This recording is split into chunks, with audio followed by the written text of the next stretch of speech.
नमस्कार। आइए पढ़ते हैं भिखारीदास की कविताएं। भगवान शिव की वंदना की है भिखारीदास ने, और शिव के शिवत्व की व्याख्या जिस तरह से इस सवैये में अनुस्यूत है वह अनूठी है। शिव जी की क्या क्या विशेषताएं हैं उसका बड़ा मनोहारी, बड़ा सुंदर अंकन इस सवैये में हुआ है। भाल पे जाके कला निधि है, वो साहिब ताप हमारे हरे को। भाल मस्तक, जिनकी मस्तक पर कला निधि, कलाओं का स्वामी चंद्रमा। चंद्रमा की 16 कलाएं होती हैं। पहली कला दूज के दिन, द्वितीया के दिन दिखाई देती है, फिर तृतीया को, चतुर्थी को, पंचमी को, इस प्रकार से पूर्णिमा तक, और पुनः फिर अमावस्या तक। अमावस्या को पूरी तरह विलुप्त हो जाती हैं वे कलाएं। तो इस प्रकार से 16 कलाएं हैं चंद्रमा के पास में, इसलिए चंद्रमा कला निधि कहलाता है। यद्यपि भिखारीदास का ये जो सवैया है जिस रूप में प्रसिद्ध है, वहाँ कला निधि शब्द का प्रयोग नहीं होकर सुधा निधि का प्रयोग हुआ है। सुधा निधि भी चंद्रमा है, लेकिन सुधा निधि का अर्थ होता है सुधा, अमृत, अमृत की निधि जिसके पास है, जो अमृतत्व का स्वामी है, जिसकी किरणें अमृतमयी है। अब संभावना यही है कि कवि ने सुधा निधि शब्द का प्रयोग किया होगा, क्योंकि यहाँ जो परिकर अलंकार है उसके माध्यम से कवि ने शिव की महिमा का गान किया है। एक बार देखिए, सुधा निधि का प्रयोग करके समझते हैं। भाल पे जाके सुधा निधि है, जिनकी मस्तक पर सुधा निधि, अमृत का भंडार, चंद्रमा सुशोभित है। वो साहिब, वह स्वामी, वह मालिक, वह परमात्मा, वह शिव, ताप हमारे हरे को। हमारे जो ताप हैं वह वही शिव हरेंगे जिनके मस्तक पर चंद्रमा सुशोभित है। चंद्रमा के लिए क्या शब्द काम लिया कवि ने? सुधा निधि काम में लिया, कला निधि काम में लिया। अब ताप होता है उष्ण, ताप यानी गर्मी, और चंद्रमा की प्रकृति होती है अमृत। सबसे अगर वो अमृत की निधि है चंद्रमा के पास में, तो चंद्रमा की प्रकृति होती है शीतलता, ठंडक। सुधा अमृत है, वो संसार का अत्यंत शीतल और मधुर पदार्थ है। और ताप तो गर्मी को बोलते हैं, उष्मा को बोलते हैं। यहाँ ताप का अर्थ है संताप, पीड़ाएं। ताप का एक गूढ़ अर्थ भी है, गहरा अर्थ भी है, और वह अर्थ है ताप त्रय। 3 प्रकार के ताप, 3 प्रकार के कष्ट हमारे भारतीय दर्शन में माने गए हैं। दैहिक, दैविक, भौतिक तापा, राम राज्य का हो नहीं व्यापा, कि राम राज्य में तीनों प्रकार के ताप नहीं थे। तो दैहिक ताप यानी शारीरिक कष्ट, दैविक जो प्राकृतिक आपदाएं हैं, ईति भीति आदि, और भौतिक जो प्राकृतिक असंतुलन जनित जो चीज़ें हैं, दैविक ताप में जो महामारी आजकल जैसे कोरोना चल रहा है, ये जो तीनों प्रकार के ताप हैं जिनसे व्यक्ति पीड़ित रहता है, उत्तप्त रहता है, संतप्त रहता है, विकल रहता है, व्याकुल रहता है, ये सारे ताप कौन हरेगा? शिव हरेंगे। क्यों? क्योंकि उनके मस्तक पर सुधा निधि चंद्रमा है, और चंद्रमा की प्रकृति शीतलता है। तो जिसकी मस्तक पर चंद्रमा विराजित हो वही ताप हर सकता है। विशेष प्रयोजन है कवि का यहाँ सुधा निधि शब्द का प्रयोग करने से। हालांकि संपादक मंडल ने हमारे पाठ्यक्रम में कला निधि शब्द को स्वीकार किया है, इसी रूप में पाठ मान लें अपने। तो कलाओं का स्वामी चंद्रमा जिसके मस्तक पर है, वह हमारे ताप त्रय का, तीनों तापों का हरण कर लेगा, सब प्रकार के कष्टों से हमें मुक्त कर देगा। अंग में जाके विभूति भरी, जिनके अंगों में विभूति भरी हुई है। विभूति क्या होती है? विभूति यानी राख, पदार्थ के जलने पर जो जला हुआ अवशेष है, कोयला भी नहीं जो एकदम से पूरा जल जाए, राख, भस्म, उसे बोलते हैं विभूति। राजस्थानी में इसे बोलते हैं भभूति, और ये भभूति शब्द है वो संस्कृत के विभूति शब्द से ही बना हुआ है, उसी का अपभ्रंश रूप है। जिनके अंगों में विभूति भरी हुई है, प्रसिद्धि है कि भगवान शिव हैं, वे अपना श्रृंगार करते हैं, तो शिव का श्रृंगार भी अनोखा है, अनूठा श्रृंगार करते हैं शिव। वे भस्मांगरागाय महेश्वराय नित्याय शुद्धाय दिगंबराय, वे भस्म का अंगराग लेपन करते हैं। अंगराग जो पाउडर के रूप में, सौंदर्य प्रसाधन के रूप में शिव क्या स्वीकार करते हैं? भस्म। और भस्म कौन सी? श्मशान में मरघट पर मुर्दे को जलाने पर जो राख बचती है, उस राख को शिव है वे अंग के श्रृंगार के लिए शरीर पर मलते हैं। गोस्वामी जी तुलसीदास ने भी ये बिंब प्रस्तुत किया कि शिव के अंगों पर भभूति है, लेकिन शिव के अंगों पर वो यदि भभूति चढ़ गई, श्मशान की राख चढ़ गई, तो वो बड़ी पवित्र हो गई। मंगल करण कल मल हरण तुलसी कथा रघुनाथ की, गतिकूर कविता सरित की जिम सरित पावन पाथ की, प्रभु सुजसु संगति भनित भली हो हई सुजन मन भावनी, भव अंग भूति मसान की सुमिरत सुहावनी पावनी। तुलसी कह रहे हैं कि मैं राम कथा लिख रहा हूँ, मेरी कविता में कोई गुण नहीं है, लेकिन ये कविता उसी प्रकार से सुशोभित हो जाएगी जैसे भव अंग भूति मसान की। श्मशान की जो विभूति है वो भव अंग, शिवजी के अंग पर चढ़ जाने पर, शिव के अंगों पर लेप कर ले जाने पर पवित्र हो जाती है। भव अंग भूति मसान की सुमिरत सुहावनी पावनी, मैं स्मरण करने वाले को भी पवित्र कर देती है, ऐसी पावन हो जाती है। अपावन चीज़, अपवित्र चीज़। वैसे ही मेरी कविता में राम नाम का गुणगान है, इसलिए मेरी कविता, मेरा मानस है, रामचरितमानस है, वह लोक जीवन का कंठहार बन जाएगा। तुलसी को ये विश्वास है। तो वहाँ उन्होंने शिव की जो भस्मांग रागाय स्वरूप है, अंग में विभूति लगाने वाला स्वरूप है, उसका स्मरण किया है, वह बिंब उठाया है। भिखारी दास भी शिव के लिए कह रहे हैं, अंग में जाके विभूति भरी, जिनके अंगों में भभूत रमी हुई है, भभूत भी सामान्य नहीं, श्मशान की भभूत रमी हुई है। बहु संपत्ति भौन, यहाँ मौन मुद्रित है, मौन नहीं, यह है भौन, और भौन शब्द का अर्थ है भुवन, भुवन यानी लोक, संसार। वो संपत्ति भौन में भूरी भरेगा, भूरी यानी खूब, जिसके अंगों में भस्म विराजित है, राजित है, सुशोभित है, वह संसार को संपदा से समृद्ध कर देगा।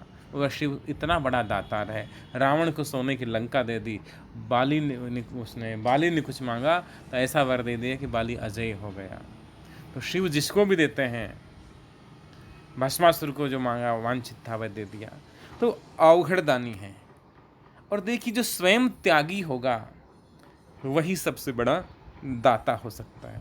जिसकी अंगों में भभूति है, अपने पास कुछ नहीं रखता, जिसको धन का लोभ नहीं, जिसे श्रृंगार का, संपत्ति का, किसी चीज़ का लोभ नहीं, जो अनासक्त है, जो निर्मोही है, वही शिव हो सकता है।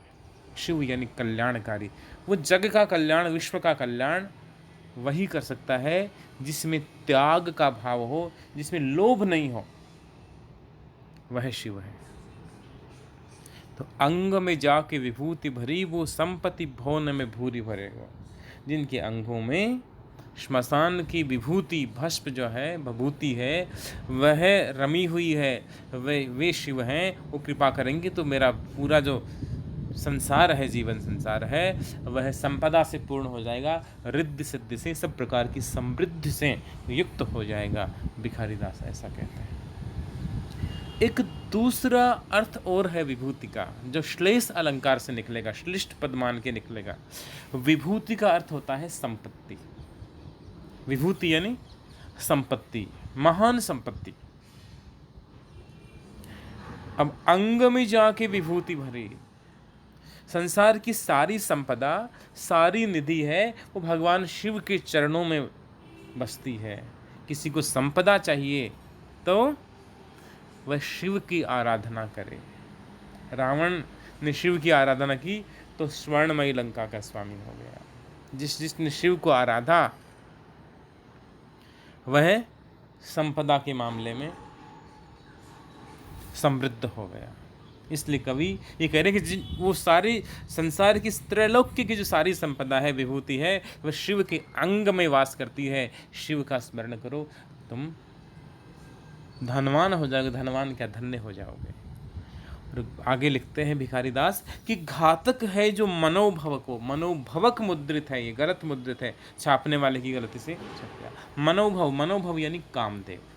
कामदेव को मनोभव इसलिए कहते हैं क्योंकि वे मन में उत्पन्न होता है। काम भावना मन में उत्पन्न होती है, भव यानी उत्पन्न होना। मनोभव अनंग हो गए शिव द्वारा जला दिए जाने पर कामदेव, इसलिए मनोभव कहलाते हैं। घातक है जो मनोभव को, वे शिव जो जिन्होंने मनोभव को, काम को जलाकर भस्मीभूत कर दिया था।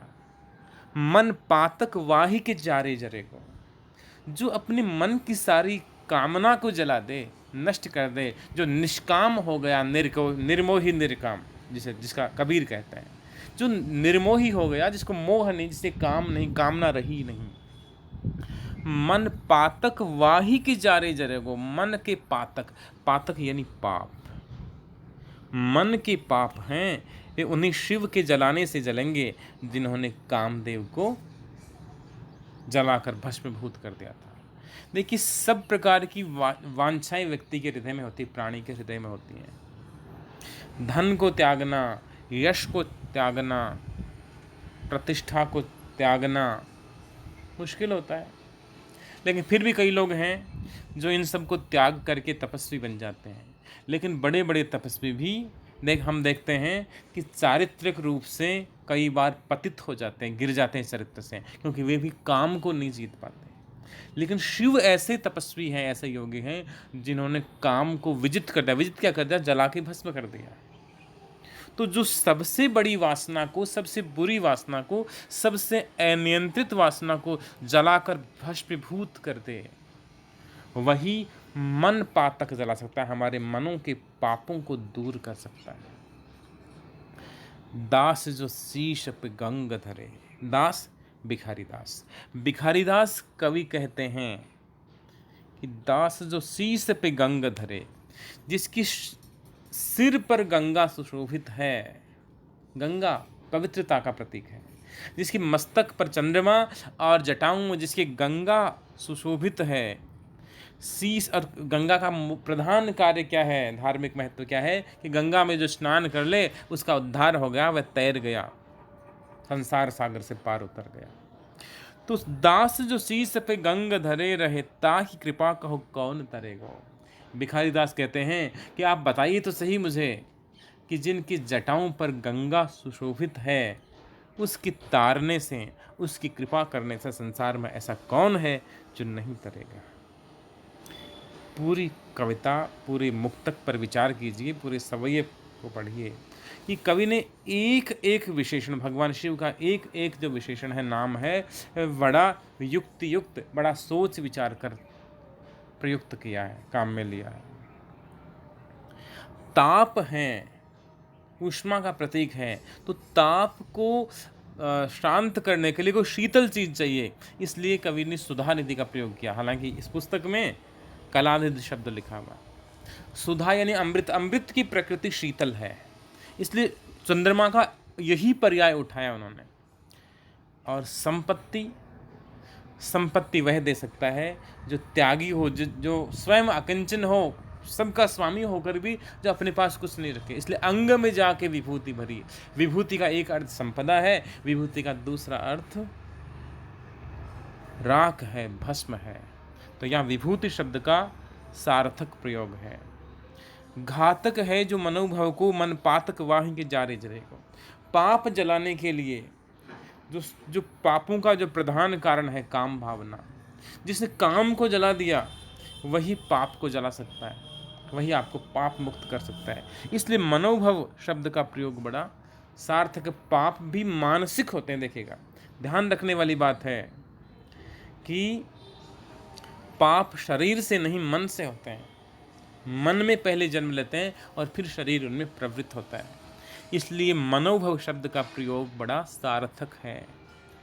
दास जो शीस पे गंग धरे,